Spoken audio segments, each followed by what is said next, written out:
Good afternoon. My guest today is Donna Zaccaro, who made a film about her mother entitled Geraldine Ferraro, Paving the Way. Donna, welcome. Thank you, Andrew. Um, so my first question for you is maybe kind of obvious. When you set out to make this film, of course, you realized that you were making something that would be a legacy piece that would stand the test of time. And you were also making a very personal film about your mother. How did you approach that balance um, of, of creating a film that had historical significance, but also felt true to who you knew your mother to be? Well, first of all, thanks so much for continuing to champion the film. And I believe it's particularly relevant right now because it is the 40th anniversary of her nomination to the vice presidential nomination to the presidential ticket, the Mondale Ferraro ticket. She was the first woman nominated to a major party ticket 40 years ago, which is kind of wild. But to answer your question about how I balanced it, I also wanted it to be journalistic and balanced. So approach sort of the good, the bad, and the ugly, because I didn't want it to just be a home movie or a tribute film. And my background was as a journalist. So I wanted it to be credible. And the premise behind the film, not just for her legacy, but was to show that even though the ticket lost overwhelmingly to Ronald Reagan and George Bush, how she conducted herself during that campaign made a difference. Made a difference as to how women see themselves in all sorts of roles, not just politics, though it did inspire a lot of other women to run. But it showed girls, and boys what was possible for women. Um, the next question I'm going to ask you was going to be the last question, but you teed it up so perfectly. I need to ask it now. What do you think your mother would think that 40 years later, while there are female leaders in countries all around the world, countries that I think in some ways have traditionally been viewed as more, macho oriented than the US, um, have female leaders. And in the US, there has still, in the past 40 years, not been a female president. What do you think your mother would make of that? Well, first, I will say that there has been a female vice president. Yes. She would have been thrilled about. And there are also two very credible presidential candidates, women presidential candidates, who came very close to winning.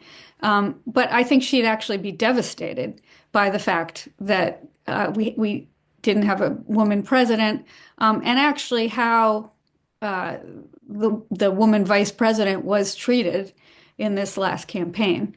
Um, I also think she would be devastated by what's happened to reproductive rights. And so many of the issues that she was fighting for 40 years ago are still the same issues that we're fighting for now. So I think that would be very disheartening to her. The film has tremendous archival material. Now, given your experience and family relationships, you probably had a bit easier of a time to access the material you wanted. Whereas for a first-time filmmaker who may watch your movie and think, I want to make a, a, a, a documentary using archival material, and I know no one, and I've never been a television producer, what would you recommend? Well, honestly, I knew how to go about getting it, but it didn't matter that I had spent a decade at NBC, for example, because what happened, I mean, I didn't know the people in the archival department, and I contacted all the archival departments at all the different networks, as well as, then I researched, I did a lot of Googling about where there was archival material. So that's how anybody starts. But what I ended up doing was, because I did have the relationship at NBC, that's where I decided that I should get most of my footage from, and they had also done the most stories post my mother's election. So I actually went and sat in the archival department at NBC screening footage for 3 months full time. And then once I had selected what I wanted, I then, we edited, and I had to negotiate just like anybody else, despite the fact that I had worked there for as long as I did. Now, maybe I got a more favorable rate there, but honestly, others were as generous too. So, it's that the archival is actually that and the editing, I mean, in terms of big chunks of what documentaries cost, if you're going to use a lot of archival, and I think I had something like 61 out of 86 minutes were covered with archival footage. So, it's really expensive. Actually, the archival photos are too. Even photos, for example, that were in her personal collection, if they weren't taken by someone in the family, Right. if they own them. And in many cases, the photographers were very generous and let me just credit them. But in some, I had to pay for pictures of, myself or my mother, so. No, that's so for a filmmaker starting out, you think the process is just the same, that you identify um, by going online to search who has the material you think you might be interested in, and then you figure out how to get your foot in the door so they let you actually screen what it is you think they have. Yes, but there are lots of other sources. I mean, I was looking for news footage. So you'd go to the networks, obviously, and you could contact the networks and say, can you send me a list of what you have? Because you're not going to find it all online. They haven't Right. put their whole library online. Uh, and they can send you printouts or whatever of So what they were have. sources pretty responsive to that to send you maybe an index of how they describe the footage that they have, and then it was up to you to take the Go, next step and see it and see is it really what it yes. appears to be. Yes, and now that everybody works remotely, I mean, remember I was doing this in um, 2011 because she died in 2011. So you couldn't send it remotely the same way that you can now. So my guess is that I wouldn't have to go sit in the archival department, but I did have to go through their printout, and which obviously would be online now, but and tell them what I wanted to see because I didn't actually look at every piece of footage. I didn't need, I knew what I was looking for. Right. Now, if it's not news related, then you're going to museums or trying to find other places that might have it. That's very good advice. Do you think that your mother and Vice President Harris faced similar obstacles, even though they were 40 years removed from one another?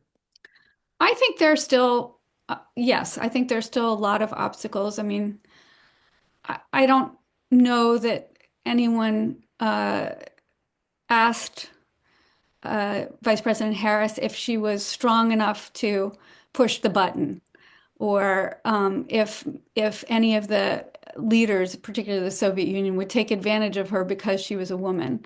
And she certainly didn't run as a woman candidate. Um, she didn't need to. And that wasn't why people necessarily voted for her or didn't vote for her. And she didn't ask people to vote for her because she was a woman. Neither did my mother, Right. for that matter. Um, but I think, there's always emphasis on your appearance, your voice, uh, women who are What you're wearing? what you're wearing, your attire. So a lot of the same things. Right. Interesting. Do you have any questions for me before we wrap up? Well, I guess I'd like to know why you continue to champion the film. What do because you think is so important about it? uh, I think your mother, I mean, I recall your mother's candidacy, and uh, growing up, my mother was a practicing lawyer, so it really struck me when your mother ran. It felt familiar that there was yet another woman who was, leading a professional life and doing her thing and recognized challenges because she was a woman and then proceeded to do the job she was supposed to do.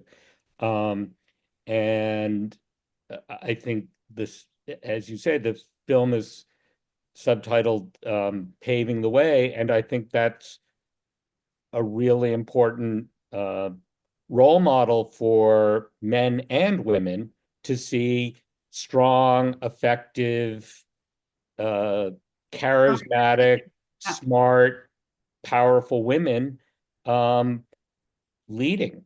So, Well, and that is why my nonprofit production company focuses on films about women, women's issues, and social justice.